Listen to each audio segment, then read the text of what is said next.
Would you like a secret to elevating your energy, feeling more alive, feeling more inspired, more excited, more good about who you are? If your answer is yes, you're going to love today's episode. So let's dive in. Welcome to the School of Self-Image, where personal development meets style. Here's your hostess, Master Life Coach, Tanya Lee. Hello, gorgeous friends. I've had something on my mind recently that I wanted to share with you all. I'd love to hear your thoughts, your feedback, and to have a conversation around this.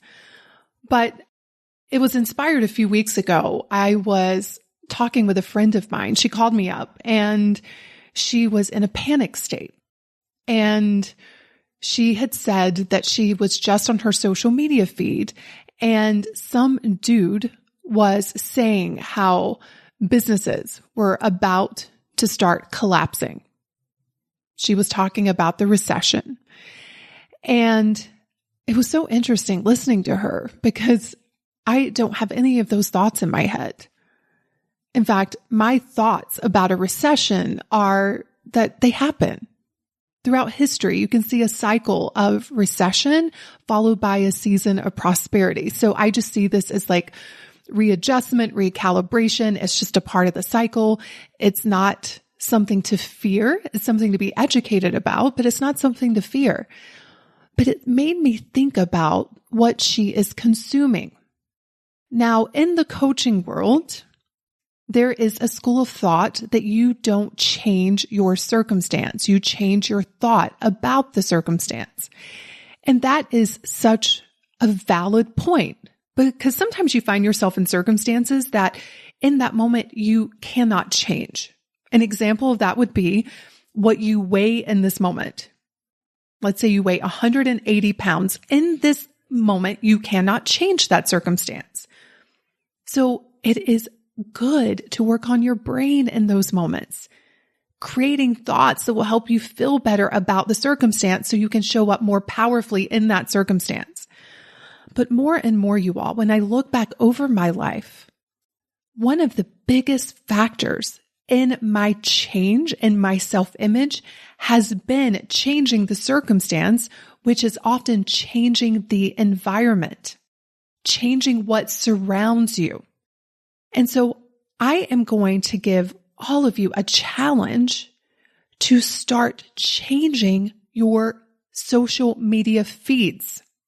I want you to think about that word, a social media feed. It is something that you are feeding yourself every single day. For some of you, hours every single day. Is it nourishing? Is it quality?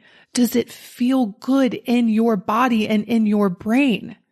If not, you need to stop consuming it. It does not need to show up in your social media refrigerator. If it is not in your refrigerator, you cannot consume it. These environments that we curate around us, that we find ourselves in, are either going to be like fertilizer for our growth or like soil that has no nutrients in it. So part of this work in elevating your self-image is changing your mindset.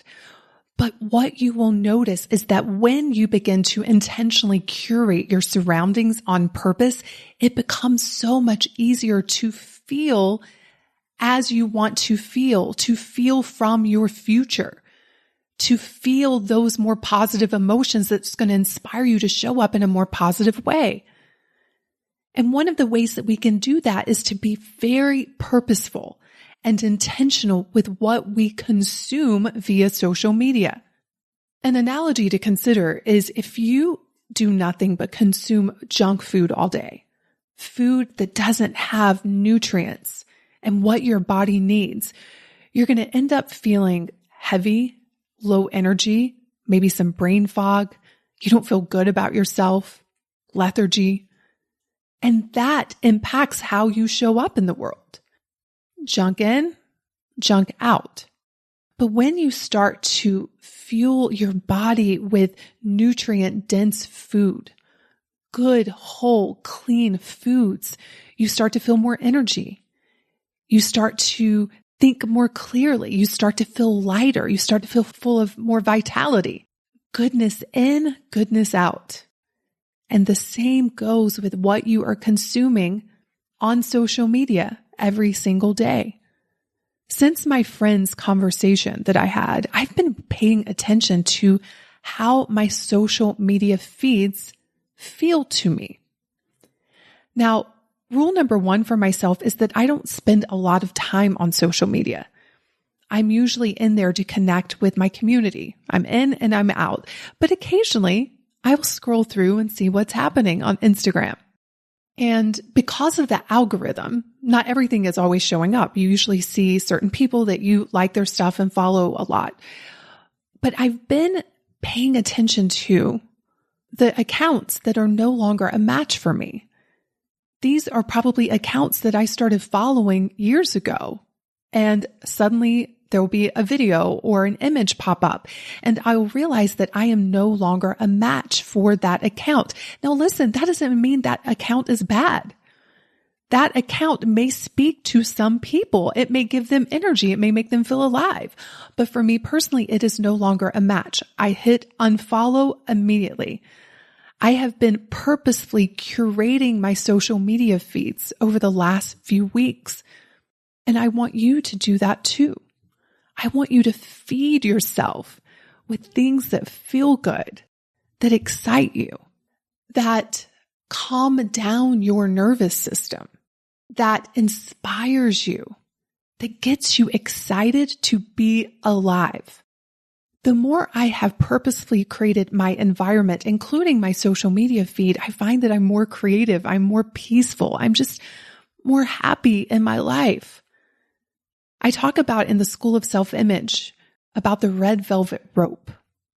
This is a policy that my members put into place. It's having that rope around your life where you intentionally decide what is allowed into your space.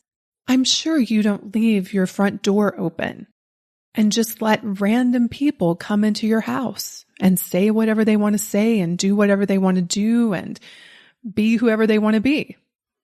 I'm assuming that you have a red velvet rope around your house that states who can come in and who's not allowed. And yet, so many of you don't have that for your most important asset, which is your brain. You're just letting everybody come on in, say what they want to say, planting all of these seeds of thoughts and beliefs that don't serve you, that make you feel bad. I want us to have social media feeds that fuel us like that good, nutritious meal. So I want to give you some practical tips on how you can begin to curate your feed on purpose. So the first step is for you to decide how you want your feed to feel. Pick 3 words that embody the feeling that you want to have when you go on your social media accounts. And these 3 words will be different for all of us because we're all different people. We all have different values and different goals. During this season in my life, my words would be stylish, inspiring, and calming.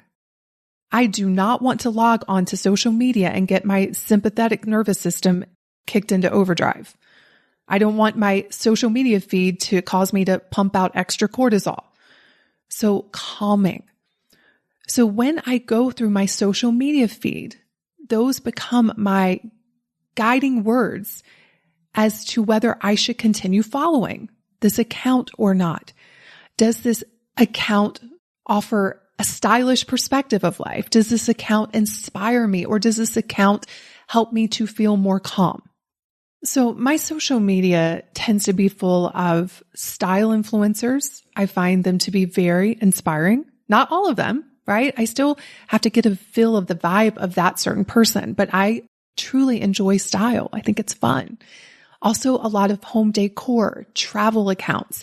And then there are some inspiring accounts from fellow coaches and people that I just admire in the personal development space. But you'll know by how it feels in your body.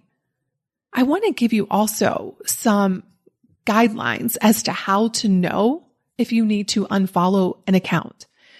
You need to unfollow any account that doesn't spark joy. Because at the end of the day, we're after this feeling of joy, of calm, of peace. And so if you are following accounts that, as I said earlier, causes you to go into sympathetic nervous system overdrive, you probably do not need to be consuming it. Consider unfollowing any account that makes you feel like you're behind. This is a thought that I hear so often from clients. I'm not there yet. I am behind. So if you are following accounts that spark that thought and just keep reinforcing this belief, unfollow immediately. If an account makes you feel like you need to hurry up and get somewhere, unfollow it. I always think about my future self. Would she be thinking this? Would she be feeling this? And the answer usually is no if it's negative. So I don't need to keep reinforcing that energy in my life now if I want to be a match for her.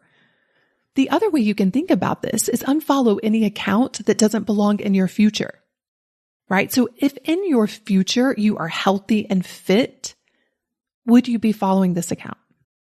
It's an interesting question. Now, some of you might be following influencers that inspire you and motivate you, and it feels good. But for some of you, you are following accounts that keep reinforcing this belief that you're broken and you're not there yet. So I love to ask myself, would the future me be consuming this? And if the answer is no, unfollow immediately. Unfollow any account that just doesn't feel right. And you don't have to understand why. You don't need to explain it. We have this thing called an internal guidance system. It's our internal GPS. It's called intuition. And sometimes we cannot logically understand why something doesn't feel right. But anytime I don't listen to that voice, I get myself into trouble. So if something doesn't feel right, unfollow. Here's a good one. Unfollow any account that keeps you stuck in the past. I noticed that when I was going through my social media feeds over the last few weeks, there were so many accounts that I followed years ago. And I was like, that's from my past. It is not a match for who I am now or who I'm becoming. Unfollow.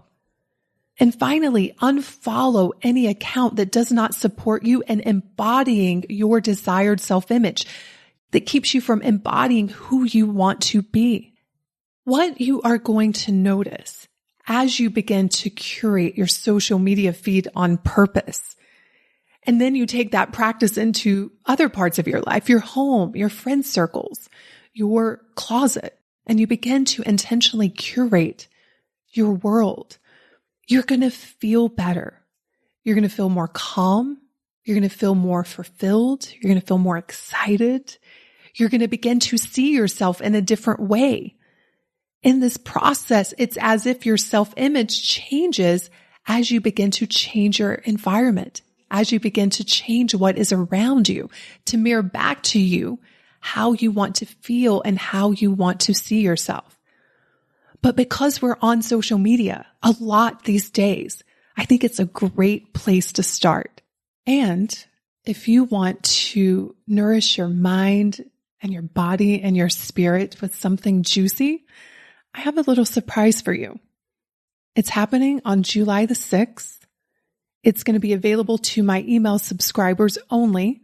So if you do not want to miss out on that, head over to schoolofselfimage.com/manifesto and get on the mailing list. That is schoolofselfimage.com/manifesto. This is going to be available to all of my email subscribers.